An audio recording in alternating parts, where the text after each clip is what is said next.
G'day everybody, welcome back to Terra Nochsta. I am here in my home, and I have a bit of a plan for what I want to make next. And I've done a lot of tests for different parts of it in my creative world that I do testing in. However, there's one problem. It's going to require a fair bit of redstone, and this is all I have currently. And I'm pretty sure I'm going to need a lot more than that. And I think I might have some iron back over at the rig, but I might need more of that as well. I might not. I don't need a lot of iron for this, but well, yeah, I'll probably need more than that, definitely. Why is that in that chest? It's supposed to be there. Misleading, in the wrong spot. Anyway, so today we're going mining because, as I said, I need redstone and stuff. So this is what I got with me. Probably don't really need those shears. Oh well. Yeah, I've got my awesome mining pickaxe, a random other pickaxe, some spare iron to use for stuff. Got saplings in case I run out of wood, and some coal for making extra torches, basic weapons and tools and stuff. So, out the front door. The thing I like about this front door is that it's fast enough that you can actually sprint through it without it stopping your sprint, which is awesome. So yes, I'm going down into the mines, and I'll probably cut parts out of the video and just show you the highlights, because it might get a bit boring otherwise. So, here we go. And I haven't actually showed you here before, but it's basically just a big stairway. There's a track, as you can see, minecart going down, stairs over there. This is where I built a slime farm for to get my first slime balls, but I don't use this one anymore because I've got another one that's better and closer. But it's still just sitting here. And it's, yeah, really deep and so dark and gloomy down here. This is another reason my other one's higher up. But yeah, basically, basic branch mine, branches off on every side. Did a few systems, like I'd place a torch here, means this branch is mined out really far, and I've got all the materials. Then I had ones like this, which means it's not, well, if I put the torch one in, I think it meant something along the lines of I'd run into obsidian or something and gotten stuck. Hey, this is what we need. And either I didn't have a diamond pickaxe to mine the obsidian, or I was too lazy and went somewhere else. But for the later branches, I sort of got lazy about the whole system and trying to figure out exactly what the definitions of whether it's complete or not and what applies when you're just digging it away. So I don't know, some of these that's the other problem, some of the ones that I haven't quite finished may still have ores in them as well, so I'm just going to go to the end and probably start a new one. And the other thing I've done in the branches, I've always put the torches on the left side, so that if for some reason I forget which way I've come from, I can easily just tell which way it is back to the start. So it's always the left, whether it's there or in this case over here. Which just means that if I'm digging around in a pocket of ore and stumble back across the branch, I don't have to worry about forgetting which way to head back to the branch. Hey, how convenient. So this may get boring, and may run into some awesome caves, who knows. Is that all the redstone? So like I said, I'll probably cut parts out of it and just show you the highlights. Oh, here we go. But yes, this pickaxe is awesome. Like, it rips through stuff because of the efficiency. A Fortune 3 means you get a lot back, like more than normal, up to, what is it, up to 3 times as much or something? Or, I'm not exactly sure how it works. And then it's Unbreaking 3, and it's on a diamond pickaxe, which lasts for ages anyway. So that's just insane. It truly is. It's just beautiful for mining redstone and lapis and diamonds, even coal if you want to stock up on it. And I kind of do, which is again part of that secret project which I mentioned in the last episode, and which I'll be working towards, along with a few other things. It's something I'll have to wait till 1.2 actually hits for. Well, part of it is. I'll be able to do a lot of the starting work out of 1.2, but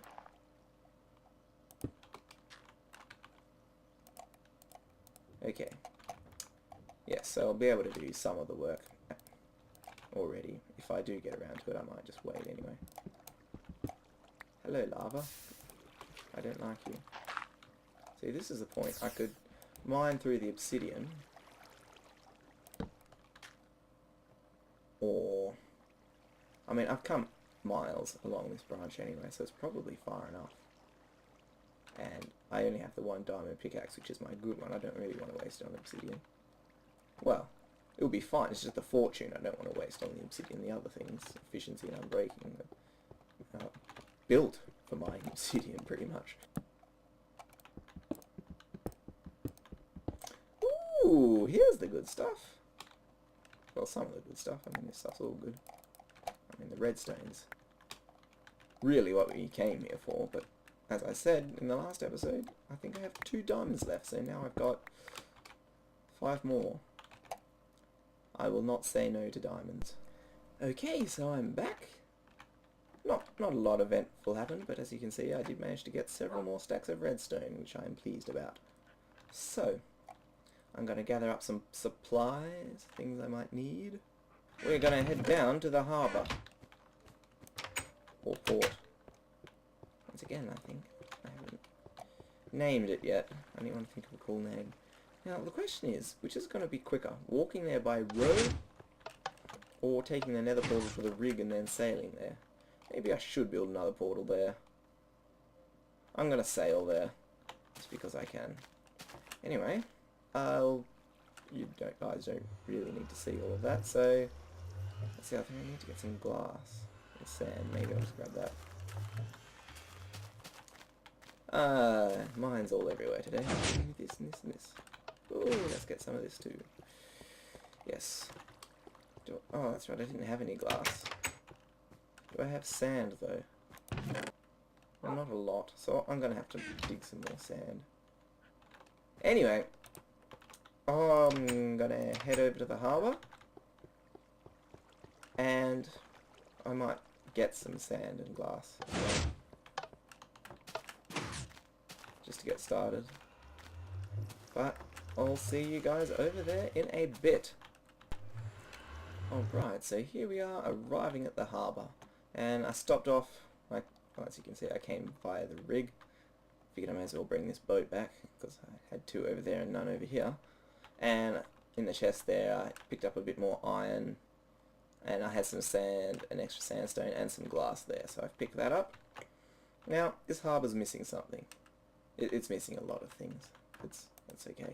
But one thing, if we're going to be sailing boats, or ships, or boats, whatever, around, I said boats twice, but yeah. Supposing it was dark, it might be a little bit difficult to find this place. I mean, well, it probably won't, but it might if it was real life. So I figure what we need is a lighthouse. And I think I'm going to put it over there. This little peninsula thing. I don't know, it's probably not big enough to be called a peninsula, a head or something. I can probably call it. Sounds about right. So, that's where I picked out for a site. And, as I said, I've been doing some tests in my testing world. Because this is, well, obviously if it needs redstone, it's no ordinary boring lighthouse. This is a fancy lighthouse. Now, the thing is, you've probably seen, you might not have, but you might have seen lighthouses that people have built which has a thing so the light turns around and round and round, or it opens around. It's not actually turning, obviously. I want to do something a little bit like that. Actually, it's very much like that. But there's a few problems with that. First of all is the idea. The main problem is, well, there's 2 problems really. One is, as we discovered before with clocks, even since the update, supposedly those repeater clocks were fixed, and as I've seen, they're not entirely fixed. I think they probably work a lot better at staying working after, you know, logging out or logging in or whatever, but sometimes they still do. And a lot of people use minecart clocks, sorry. I've seen that they used to do that.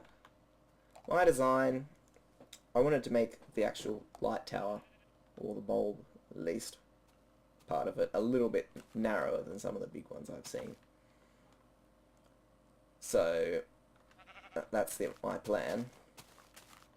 It's not so easy to fit a minecart clock in there. I could do it wider.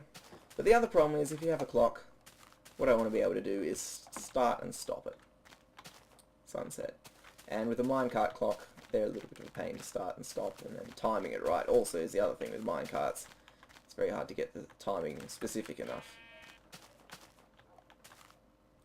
So what I've decided to do, if we're going to be starting and stopping it, I can just use a repeater clock because, I mean, as we saw, well, with my clock back at the base, it's going to be starting and stopping anyway. Obviously, you'd like to be able to keep it running, but that's not always possible. Obviously, if it does break down, that's fine if it's just going to restart and stop. Now, the thing is, the other problem I was mentioning is the fact that clocks, if they're running, that's going to cause a little bit of lag. Hopefully, it won't normally be too much of a problem, but if you have like 1,000,000 clocks going in your world all the time, you're going to run into problems. So what I want to do here, as I said, it's going to be able to start and stop, but it's a little bit of a pain. If anyone is a lighthouse keeper,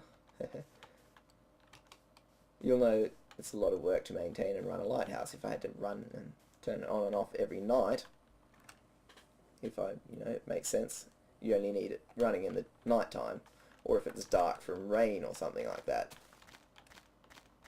then that's going to make things a pain if I have to run back and forth, especially seeing as how it's providing me no practical use. And the thing is, in modern day lighthouses, and they've been doing it for a while, they've got this ingenious system of having some form of sensor in there, so they automatically turn themselves on and off when it's light or dark enough. So that's what I figure I'm going to do. So as I said, I've done a lot of testing in creative, and I've finally come up with a way of making it work with a light sensor. Now, just a bit of history on light sensors before we get on with it. I think Etho was the first one to build one. I'm not sure, he might have got the idea from someone else at the time, but he used his bud switch concept with the growth of grass on a dirt block. So when it's light enough, it grows. And he used the bud switch to detect that, and pistons as well, so that you can reset it. And later on he posted a better version, which was slightly more compact, using the piston bud switches, because the original one used his original water bud switches. And I saw that BrowsOfSteel, same guy who designed that elevator that I used, had done a variation on that, which was better, because the thing with Etho's design was that during rain it was dark enough so that the grass would die when the water was on it, but it would grow again when it was removed. So basically it would keep, during rain it would keep toggling on and off. So BrowsOfSteel's version that he did fixed that by adjusting the level. There's a slight problem with it though. Well, not really. It's not really a problem. It's perfectly fine.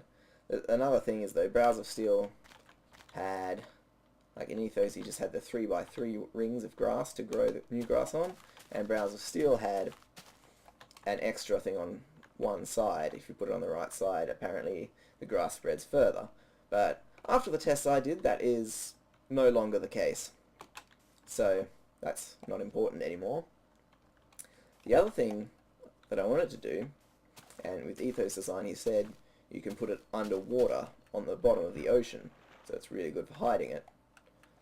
However, I think the way it worked was that because sunlight, when it filters through water or something, just keeps the light level no matter on the depth, was the idea, so that it doesn't matter if there's water above it. I tested that, and it's, well, quite likely was the case when Etho did that video, but from my test that is no longer the case, what with the new lighting system. So we're going to have to build it above ground. Well, not above ground, we can still build it underground, but it has to have an opening on the surface. So I thought of a really awesome way of disguising that and finding a very convenient place of putting it. Now we want it to be not too far away though, because the wire has to go from here to the lighthouse. Let's figure out where the lighthouse is going to go first. We'll figure out where the base of it is. One problem with my design I had for the light is the mechanism or the wiring for it and the starter, well, all the wiring for it basically. It needs a fair bit of space in the top, so you can't actually climb right to the top of the tower very nicely. There's a fairly tall bit that has to be taken up entirely with wiring. So if you want to keep it aesthetically clean and not have no visible wiring, which you can do if you just have like a single tower that takes the power up, which you can either do with a torch stack or a piston rod type design. So you could do that, and that's what I'm going to do, and have like a staircase around. It'll be pretty cramped inside, but there's still, even if I had like a balcony at the lowest level that you can be at, there's still going to be a big sticky out bit above that. So now that I know where the lighthouse is going to go, basically what I'm going to do is build a fountain. I need to think about what I want to build. I think I'm going to use smooth slabs. And there's a really cool thing. Basically we need a spot where light can get down a little way, and so sunlight. So we need a block that's transparent. Now you can use glass and hide it in the pavement or anything, or not hide it, but just have it sitting there. What I want to do is a bit different. Pistons are transparent. As far as I know, they're the only transparent block that looks completely solid. There are some blocks that count and act as transparent blocks, like glowstone for example, but it doesn't actually let daylight through. But I figured out, you know, a piston, you could do it in like a pavement, have a piston like the top of the piston or the bottom of the piston, or something you might decide looks quite a nice decorative feature to have randomly in your pavement. And if you do, that's fine. But what I found out a way of doing is that it looks really good. Well, I'll show you in a sec. We've got to wait for this to smelt. So I'll wait for that to smelt, make some smooth stone slabs, and decide where I'm going to put this fountain, and then show you what I got. Okay, so I've made myself a bunch of these stone slabs, and also got 4 stone brick stairs. Now, ideally it would be, well, you can't make smooth stone stairs, so I'm just going to have to use those, and I hope it doesn't look too bad. The other option is just use stone bricks for everything, or you could do with cobble, but I'm just going to see how this looks. I've paved out an area here, so this will be just pavement. It's in the middle of nowhere at the moment, but it'll be like a town square centre-y type place. There's a hole in the middle, which is going to be used later, just where the light's going to go down, where in reality the light will be going down for the sensor, or sensors I should say, but it'll look like that's sort of where the water's going to be coming out of. So first of all we're going to make a boundary for the fountain, which is going to be here. So I'm going to do that, so it actually it's going to have to be higher, isn't it? I should have thought about that. Maybe I did want to, I'm not entirely sure. I have to make it at least 2 high, or a full block to keep the water in. I was just going to have it up to there. Oh, maybe I was going to make that section lower. That's probably what I was going to do. Because this is a full block in height. That's probably it. So actually, we'll dig away this paving in the middle. We'll leave those ones there because we're going to need them.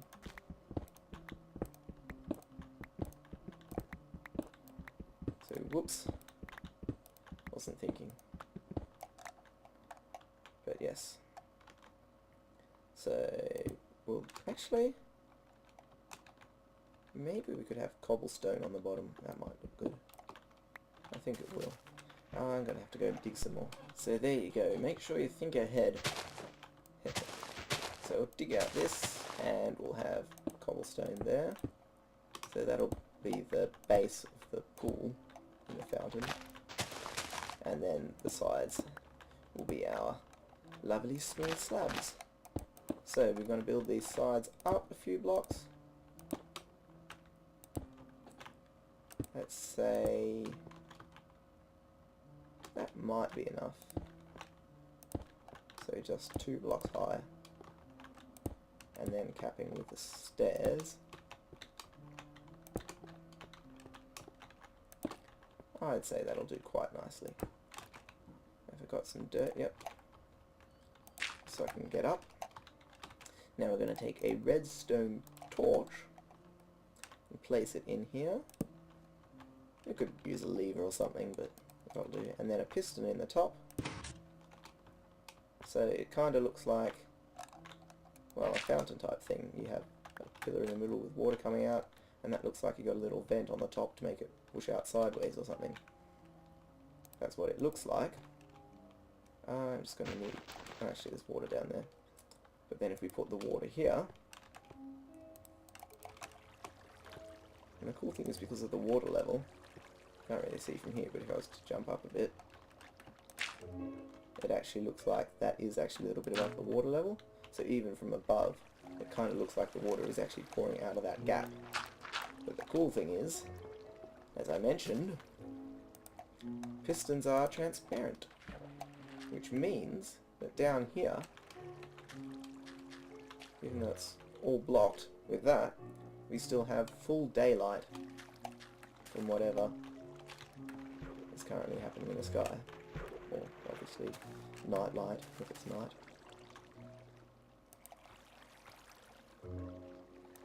But this looks just like a decorative fountain with water flowing out of a thing, like so. But it's actually a light input for a light sensor array. So yes, with the light sensors, one of the problems was they're a little bit slow. Not that slow, it's a little bit random, the speed really. But often they can take a while to register the change. Which, when you think about it, we're using a lighthouse here, right? Ships are going to be sailing and they're going to depend on that to stop them from crashing. So as soon as it's dark, or as soon as possible, we want that light to be on. So the way I'm going to do it, instead of just building one light sensor, we're going to build 4. But we're going to build them all around this point, so this is the input for all of them. That's a little bit sneaky way I figured out of doing it. And we're just going to have all of them and wire them together, and again run tests. So I'm going to hook it together so that as soon as one of them changes to update to what the current light level, then it'll change what our current output is from the entire array. So I think the next thing to do is to hollow out a little bit of space here where I'm going to build these sensors. So I'll do that and I'll be back with you shortly.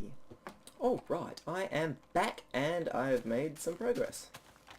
So here's our fountain, and as you can see, I say that quite a lot, don't I? But yes, I've cleared out some space here. At the moment we have these 4 sections going off like this. I've started off, I probably didn't need to clear out this extra space along the sides because that was just for extra blocks to seal it off, which is going to happen naturally if we don't. But basically, here's the spot where the light comes down. Then there's 2 blocks more along. Then there's a 3x3 ring, which is actually going to be a square in the end. But we're just having a ring for now so we can more easily access the top. And then beneath that we have 4 blocks of space. 1, 2, 3, 4. And that comes out 1, 2, 3, 4, 5, 6. And directly beneath that ring up there we have another square of grass with a block in the middle on top of it. And that's the block that's going to be the one that does all the growing and stuff for the detection. And so this is what we're doing. Here's one I've already completed. Well, the sensor part. The output section I'll have to do as well. But as you can see, again there's our square, so I've filled it in. It's completely sealed off so we can't actually see what's happening. but I'll show you how to build it. And I'll just put this out here now. For this design, or anything else you've seen me build or incorporate, if you want me to do a more in-depth tutorial video on it, on how to build it properly, because obviously a lot of the time I'm just figuring it out for myself. Here I've done a fair bit of planning beforehand, and obviously I'm showing you building it in the actual situation I might be using, which is not always the easiest to learn from. So if you want me to do a tutorial or anything, just let me know in a comment or something, and I'll be more than happy to do that for you. I'm just going to go sleep as it's getting dark, and you might have just heard that piston down there activating, which was our light sensor firing, detecting that it was night, so that's actually working. I had a crazy moment while I was digging that out. I wasn't actually recording at the time, unfortunately, but it was getting dark, so I went to sleep, and there was a skeleton around. I think I killed him and my dogs all attacked him, but as I was just going to sleep, my eyes were closing and got dim, and I just saw this creeper just pop up, and I was lying in the bed and he just came towards me, and I was running. So as soon as I got up, I just ran away. It would have been awesome if I'd managed to catch that, but unfortunately I didn't. So I'll do this one, this side here, and I just got a staircase here. It's just to help the grass grow down, and so I can get up a bit more easily. But we'll get rid of it now. So we've got this all done. We need a sticky piston, which is going to be the one for our bud switch, and that's going to go there. So it's adjacent to this block, so it'll detect any updates. Now we want that block to be pushing the piston to be pushing a block. I'm using a sandstone block. You can use anything. I'd like to use something that's distinct from the other blocks I'm using, just to make it easier to tell which block's doing what. So sandstone in this case, because it's fairly cheap, but when I'm doing creative mode I usually use things like random iron blocks or lapis or something like that. The other thing we want to do is stick a block of dirt over here to raise that up, and then we put a torch down here. Now that's because grass will only spread to another block if it's lit up, I think level 9 or brighter. So this torch is going to light all this grass under here. Now because pistons are transparent blocks, this block still has light and it won't die. But the reason we put this dirt here instead of going all the way around is because we're going to have another piston on top of that. And because, as I said, pistons are transparent, if we didn't have that block there, the light would be able to leak through that piston from the torch and light up this block, which we don't want, because we want the only source of light on this block to come from the sky, so that we can accurately detect the level of light. So put that ring around, and then we're going to put another ring above that, and just so no light can get out of here and leak up. This part will probably be sealed anyway, so it doesn't matter too much, but I like to seal off the front, and if the piston's extended, light will be able to get in through the sides as well. So just do that, and that fully seals it, just in case you got runaway torches or something. Again, this part doesn't really matter, this is mainly light leaking out, so it's not that important. But having this block here is also a nice spot to attach a redstone torch to. So I'll make 2 of those, because we're going to need them. And that goes there, so that when our sandstone is extended, it will be powered by the torch. Then you put a block in here. This is going to control the output as well as the bud switch. So this wire will get powered when the block is extended. Block on the side of that, and a torch on top, because we want to invert the signal. Then we put a block above it and on this side of it, so that the torch powers that block. We get a repeater, put on there up to 2 ticks.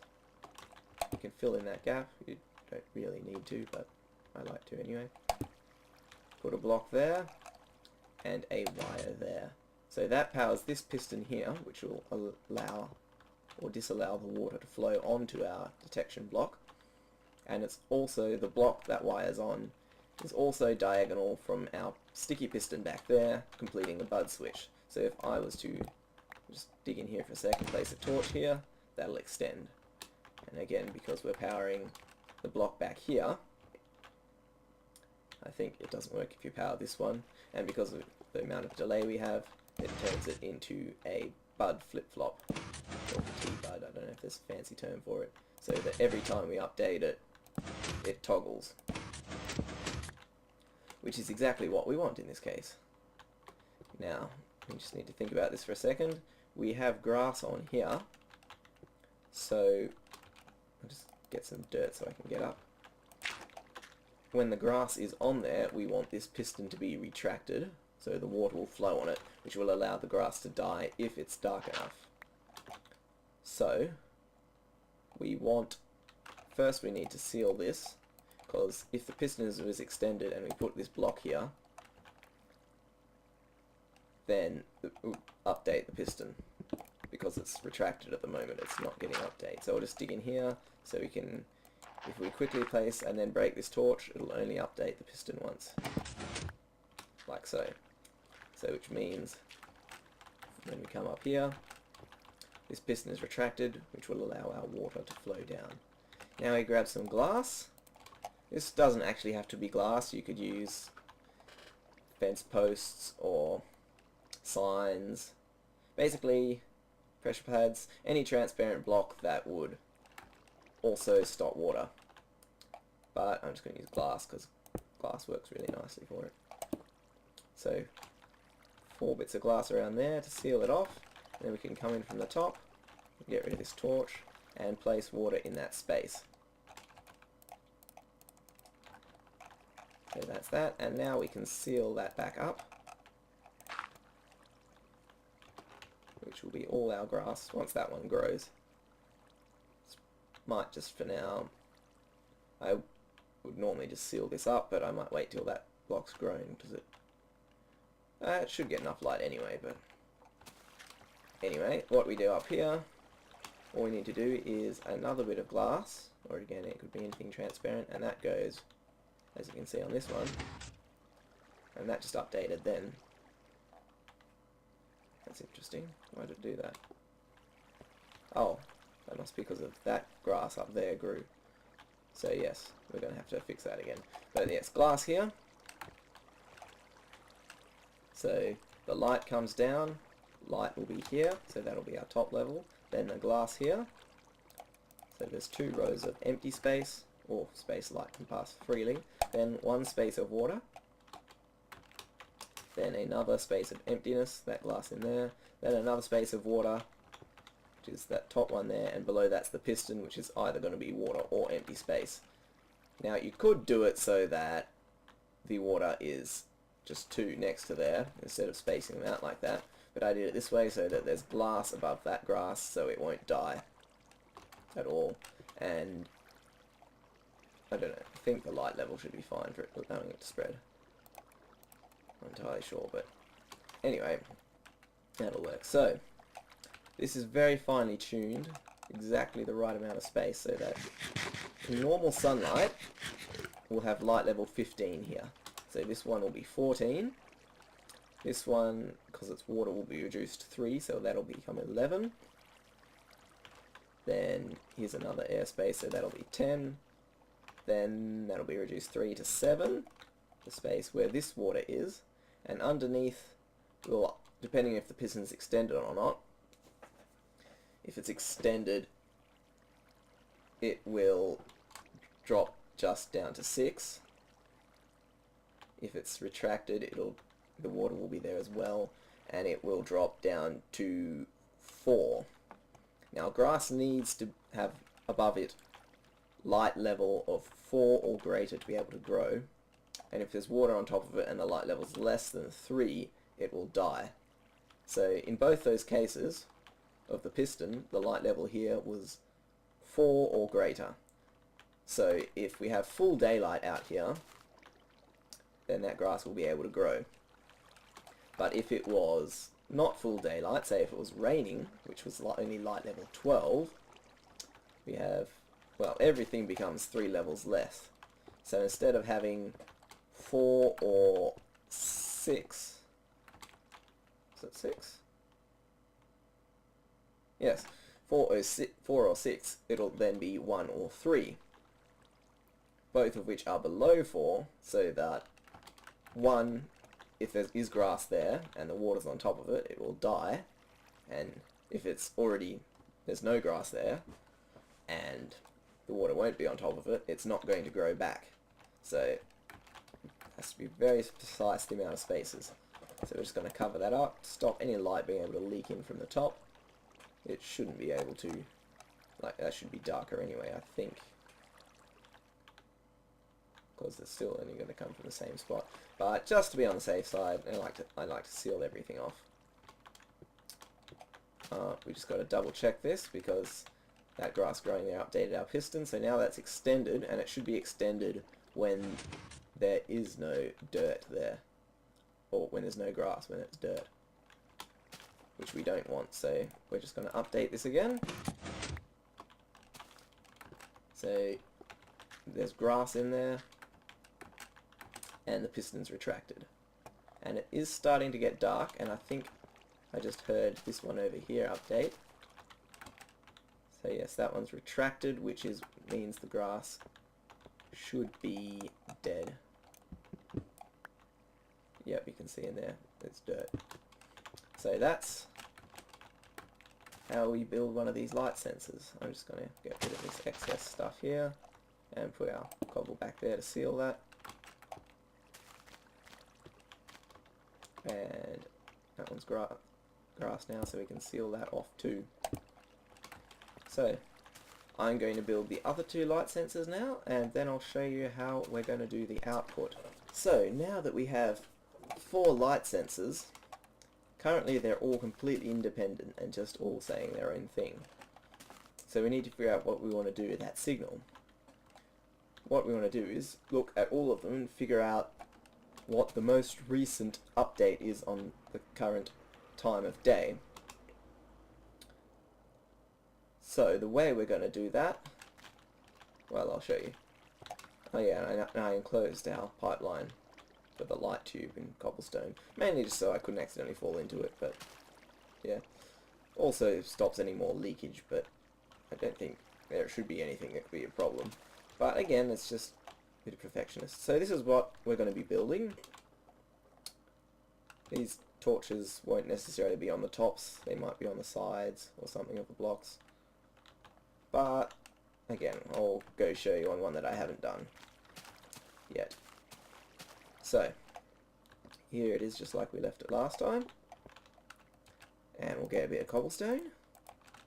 So this wire, because there's nothing directing it, it looks just like a dot, but what that actually means is it's actually pointing all 4 directions.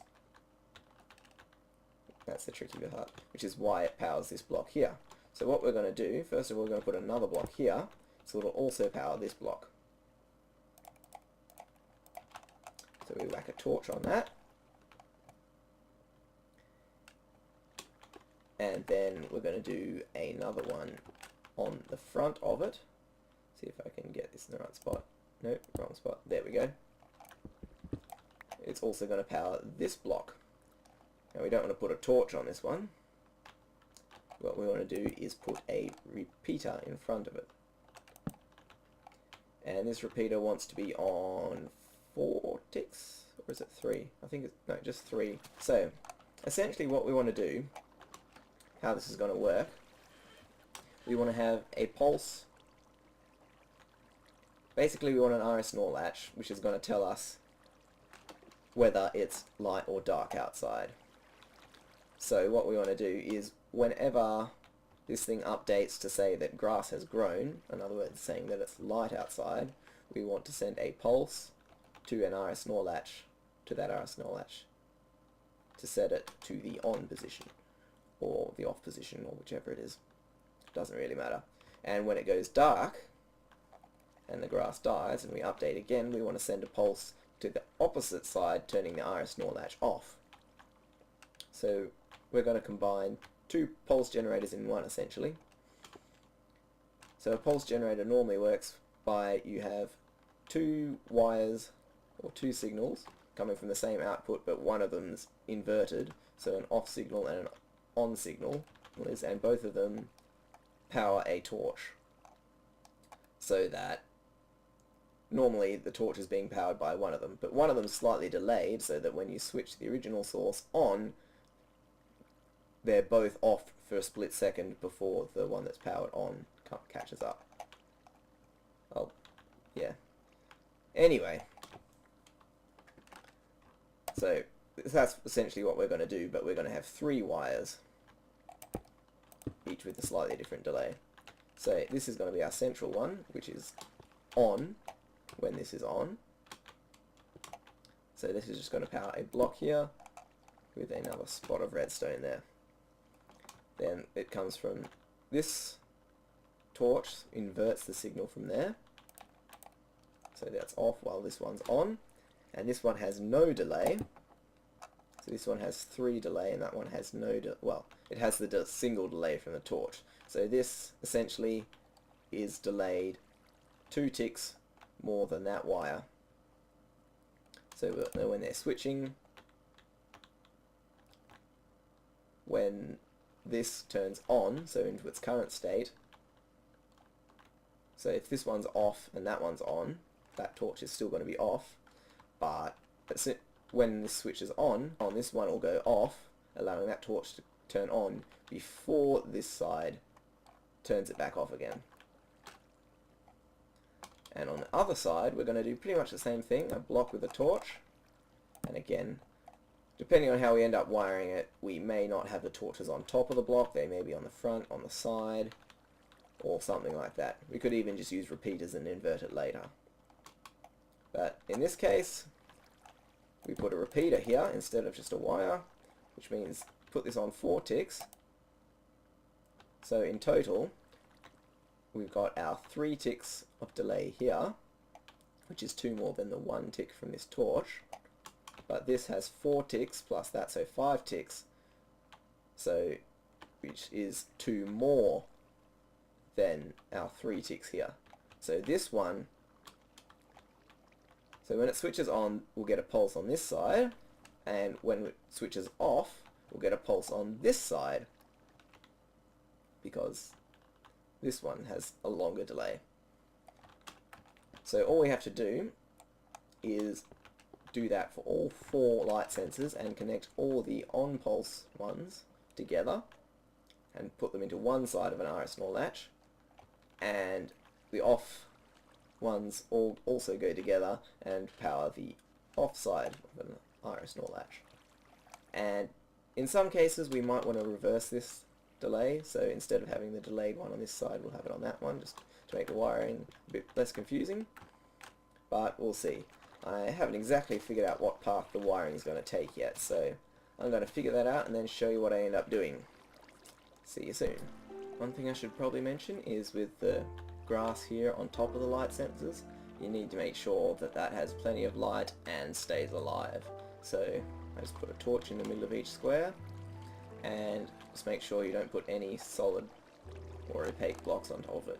You could run wires across, because that'll be fine, it's transparent, but I think I generally prefer just to bridge over it. But that's just me. I don't know. I'll see what I end up doing. But that's just a heads up. Make sure you don't do that, because if you kill off that grass, it just means your sensors are going to be a little bit slower to react. Okay, so I think I've got that all worked out. This torch here I've got just for a demonstration. It's currently on because it's night, but when it turns day, this should turn off. So I'll just test that out. I'll bring my bed over here. I'll put a bed down here. You can see the torch is on. We go to sleep. The sun starts to rise. In a minute now, one of our sensors should activate. There we go, and the torch turned off. Brilliant. Just as expected. So basically our wires come from above those torches, so I did just leave them pointing up, and they just come across. So this side meets up here. Well, there's a junction here which takes the 3 from those 3 sensors and repeats them. And this is the thing I had to do. I had to add a delay because the pulses by themselves weren't enough to actually activate this torch. I tried testing it just before and it wasn't actually switching. So I extended this to 4 ticks. Probably doesn't need to be quite that many, but that's enough to work. So that had to come from both sides. So 4 ticks from our pulse to switch the iris NOR latch. This is it here. So this torch powers this wire, which powers this block, and this torch, which powers the wire on top, which powers this torch. So that's how it works. It's a loop. So we've got that. Around this side, again we've got 1 pulse here which joins up to there. On this side it has to bridge over that wire. So this one bridges over here. These 3 meet up at this connection here. Join this bridge over here.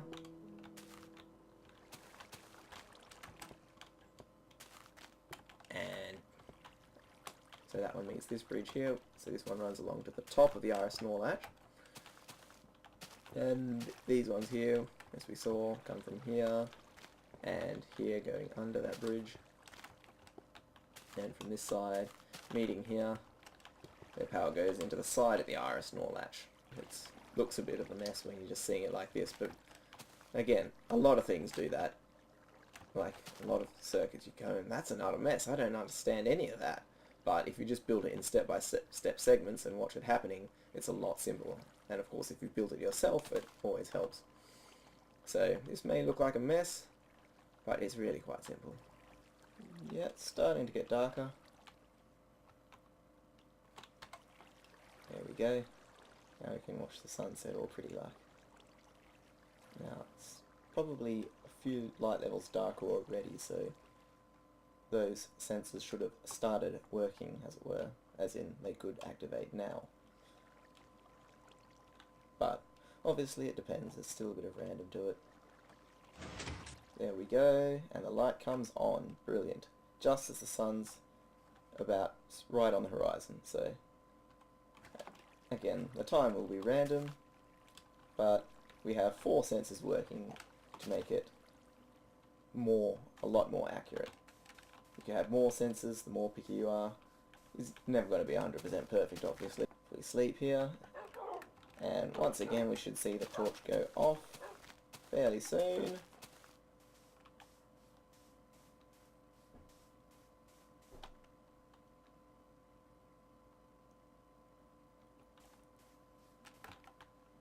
Might take a little while. Of course, it's also, in this case, probably going to take longer to turn off because when I went to sleep, I think only 1, maybe 2 of the sensors had actually activated.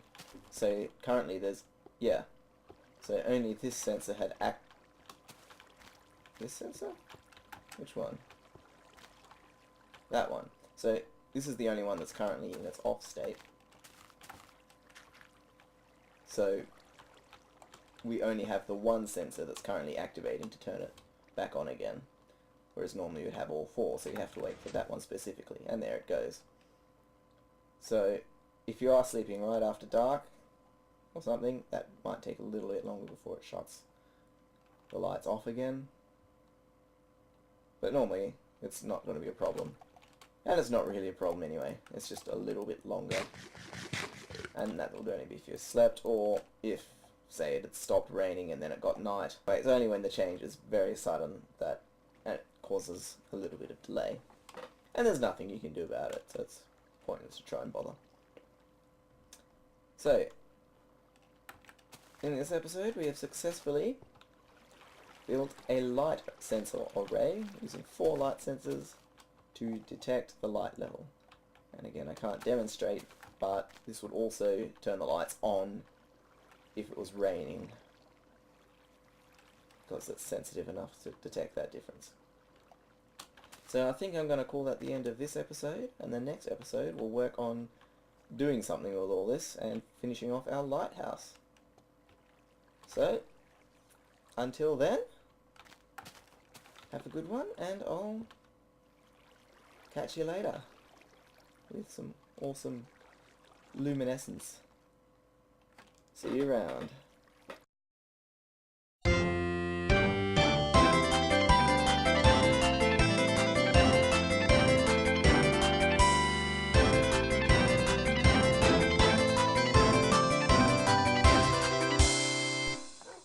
Stupid evil creeper. Nah.